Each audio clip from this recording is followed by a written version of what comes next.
I have been married for 3 years to a kind husband. We were very close, but we didn't have any children yet. We were both looking forward to the day we would have kids until the accident happened. Please listen to this unbelievable story. My husband was kind to everyone, not just me. My parents loved him too. I have a sister who is very focused on her career, and my husband got along with her as well. Suddenly, my husband's work got really busy. He started coming home late and even working on his days off. He was put in charge of a team and was always on his phone, talking to his team members. Looking back, people might have thought, isn't that suspicious? But I didn't suspect anything. I just worried about his health. Then my sister, who lived alone, got a new job and needed to move. She wanted to buy new furniture, so I planned to take her shopping in my car. On the day we planned to go shopping, which was a Saturday, I got called into work by my boss. This was the only day off for my sister. As I thought about what to do, I realized that my husband also had the day off. My husband had been busy with work lately, but I decided to ask him to take my place. Seeing the trouble I was in, he agreed and said, "It's a bit awkward to go out with your sister alone, but it's fine. My car is being repaired, so can I borrow yours?" I was grateful for his help and went to my office to deal with the problem there. It was the first time my husband and my sister went out alone together. I wondered if they were doing well and if they had found the right furniture. When I finished handling the issue at work, it was already dark. I took out my cell phone to call my husband and sister for dinner. That's when I received a call from an unknown number. "Hello, am I speaking to John's family member?" a stranger asked. "Yes, I'm his wife," I replied. "This is the police. Your husband has been in an accident." The man who identified himself as a police officer informed me. He told me that the car my husband was driving had been in an accident and that both he and his female passenger were unconscious. I don't remember exactly what I did when I heard the news, but I rushed to the hospital. At the emergency reception, I gave them my name and was taken to the ICU. Through the glass window, I could see my husband connected to various tubes and wrapped in bandages. I was very worried about what would happen to him. My mother, who lived far away, arrived later, and we spent a worried night together. During this time, the police told us more about the accident. They said John had been driving on a road with clear visibility when a car ran a red light and hit him. The other driver was seriously injured and was also being treated at the same hospital. However, the drivers said that John's car had been moving strangely before the accident. The police were investigating whether my husband had fallen asleep at the wheel. Within a few days, my husband and sister regained consciousness, and the doctors did some tests. My mother and I were called in to hear the results. The doctors told us that although they would survive, they would likely have some kind of disability. Despite this, my mother and I were happy they were alive and hoped they would improve with rehabilitation. We didn't tell them about the possible disabilities. My mother and I only shared positive news and took care of them. My mother looked after my sister, and I took care of my husband. At first, my husband was in shock from the accident and was feeling unwell. He was also worried about the trouble he had caused for me, my mother, and my sister. But as time went by, my husband, who had always been kind to me, started to change. He became frustrated with his leg that didn't move easily, the hospital treatment, and the fact that he had to quit his job. All of this seemed to make him very irritable. Even though he couldn't control his frustration, I still went to the hospital every day because I understood how he felt and wanted to support him. One day, a police detective visited me at the hospital. He explained that they had discovered something about the accident. It appeared that there had been a brake oil leak in my car, which was involved in the crash. This issue could have led to an accident at any time, possibly explaining why the car behaved strangely before the crash. The woman who collided with us was also in bad condition. Her mother came to apologize, and it was the first time I met her. After this, I noticed my husband's outburst towards me increased. He resented my ability to move freely while he was immobile. He also seemed irritated when I could only visit briefly due to my work commitments. He began giving me orders and directing his frustrations at me if I didn't meet his expectations. He threw things and complained about his hospital room, even objecting when I went out to get my own lunch. His demands became more unreasonable over time. I sympathized with his situation, but I had to work to support us financially and handle numerous responsibilities like liaising with the police and managing hospital communications. I barely had time to catch my breath. My husband's behavior became increasingly intolerable, and I felt trapped. My sister seemed to be struggling similarly, and my mother grew more exhausted by the day. I heard that my sister's demands on our mother, who wasn't employed, were becoming overwhelming as well. When I couldn't make it to the hospital, both my husband and sister seemed to have learned about the possibility of remaining paralyzed despite rehabilitation. Then there was the revelation about my car's brake oil leak. My sister said, "Hey, I heard your car was leaking oil. You were responsible for maintaining it. Now I can't work or recover properly because of this. Mom seems upset, and your husband is in the same situation.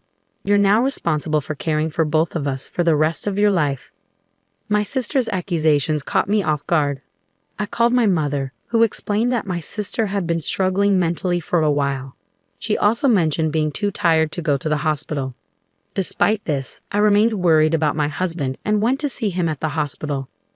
When I didn't find him in his room, I discovered him with my sister in the common area. Visiting hours were almost over, and they were sitting together alone in the otherwise empty room.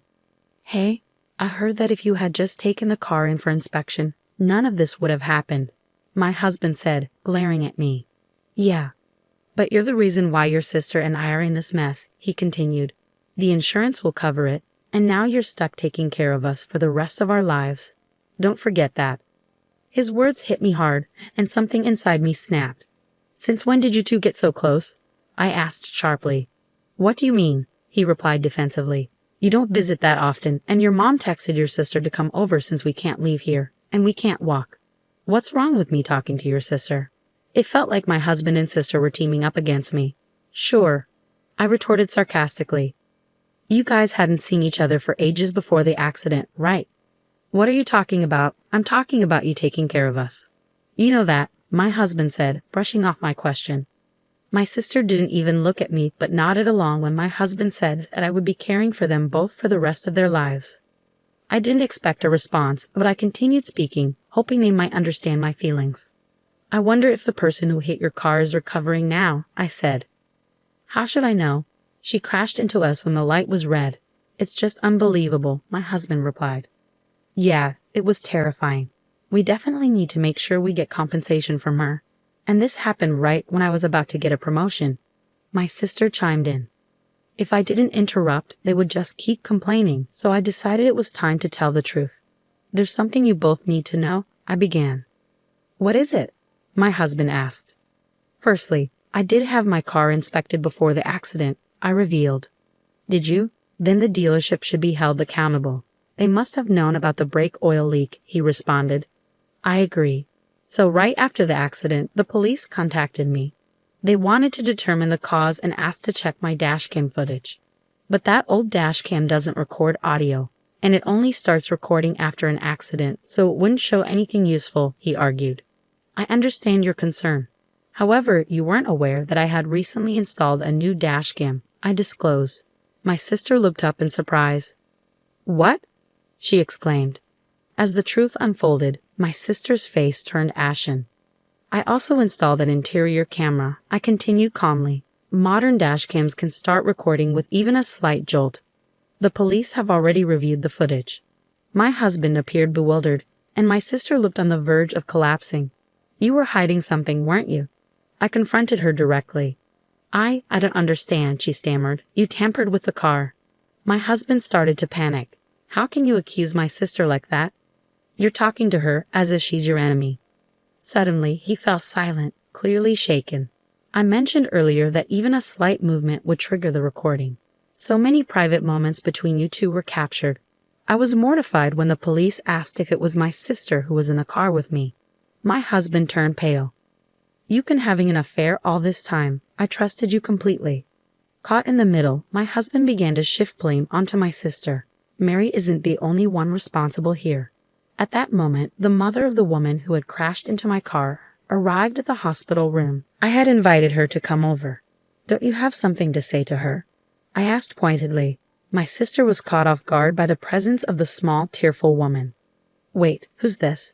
she asked, bewildered. "She's the mother of the woman who crashed into us. She should be taking responsibility for all of this," I clarified. My husband, who had been speaking, fell silent upon seeing the woman's tears. "She's the mother of the woman who crashed into us. Her name is Alice. I added, hearing a woman's name.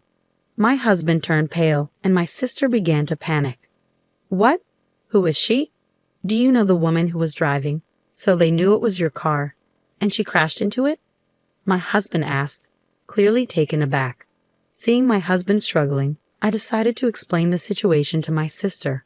She was having an affair with John. He had promised her a divorce, but he didn't follow through. When Alice claimed she was pregnant with his child, John insisted she get an abortion. After that, he cut off contact with her, and she wanted revenge by hurting me. Wait, so that means, my sister began to piece it together. Yes, you were simply in the wrong place at the wrong time, I confirmed. I can't believe this has ruined everything, my sister lamented. The truth is, crying or shoving won't change anything now, I said, pouring out my emotions. Now you both understand what happened. You had an affair behind my back, and Mary tried to harm me by tampering with the brake oil in my car. But she ended up in an accident herself. I'm the victim in all of this.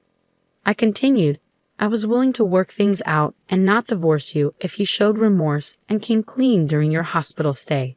But you never indicated you were sorry. Instead, you treated me horribly. Remember how we drew up our divorce papers shortly after we got married? I never thought we used them, but I filed them today, so we're no longer married. Goodbye.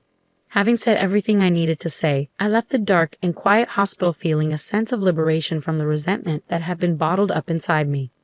However, my mother was deeply shocked when she learned the truth. She not only grappled with my sister's infidelity, but also with the responsibility of caring for her physically disabled daughter alone. I ended all ties with John and Mary, but I couldn't abandon my mother to handle everything on her own. I reached out to the woman responsible for the accident, apologized, and arranged compensation for my sister, who was innocently involved. This eased my mother's burden. 2 years have passed since then. I am divorced from John and living independently. My close relationship with him had made our divorce surprising news for my colleagues. Subsequently, I noticed more men approaching me, perhaps because divorced women seemed appealing to them at that time.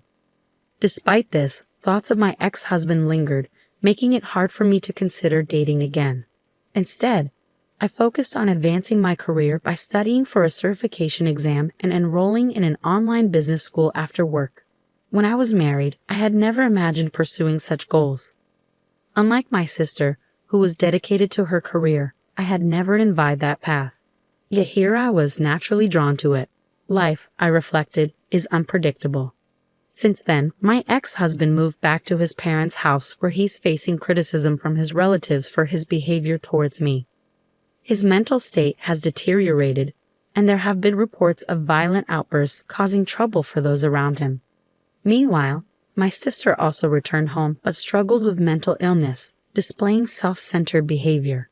My mother, exhausted from everything, used my sister's savings and accident compensation to place her in a care facility. She consulted me beforehand, and I supported her decision.